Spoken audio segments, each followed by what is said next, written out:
ma ei teagi, kuidas õige on, aga mulle meeldib siin sellise leeklambiga veidikene neid söötükke kuumaks ajada, nii et nii saab kiiremini.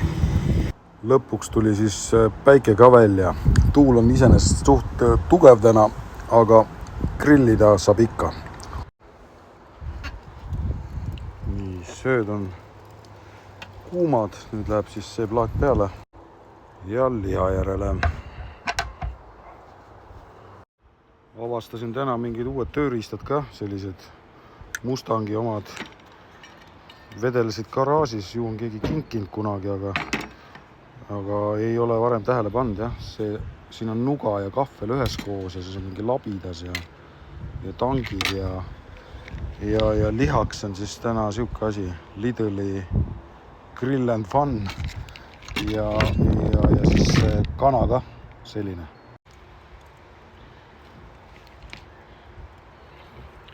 Polegi selle tööriistaga varem tööd teinud, aga peaks ütlema, et väga äge, sellega sai nagu selle pakendi lahti lõigata siit ja töötab täitsa niimoodi, et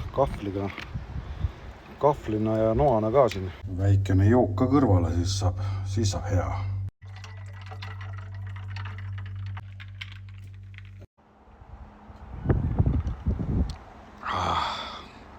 Külm džinn, üli hea. Temperatuur on selline suitsetamise temperatuur hetkel.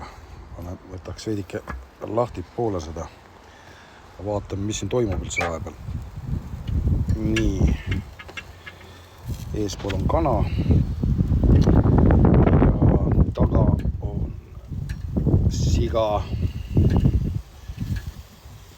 Erinevas marinaadis. Ma olen seda Lidli liha varem ka söönud, et ei ole tal viga midagi, et hind oli hea ja noh, olgem tegelikult ausad, Jaanid on poed lihast tühjaks tõmmanud või on siis liha hind nii lakke läinud, et päris 15 € kilo eest ka maksma ei hakka ja hetkel siis toimetan siin veidikene selle lihaga.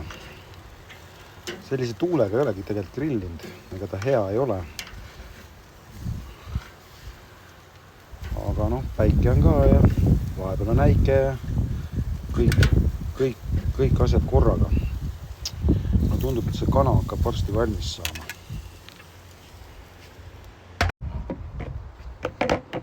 Nii, ma arvan, et see liha on valmis.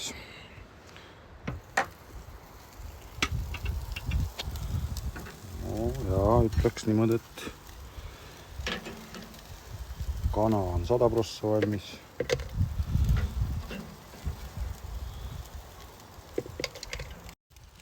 Ja liha on ka täitsa valmis, nii et selleks korraks siis ongi grill läbi, et sai selle suure tuulega ka siis see grill ära tehtud ilusti ja nüüd läheb siis veel siia salat kõrvale ja rukola ja siis on nagu elu lill. Nii, väiksed tükid ka veel siia ja vot, selline siis seekordne tuuline selle suve tuulegrill.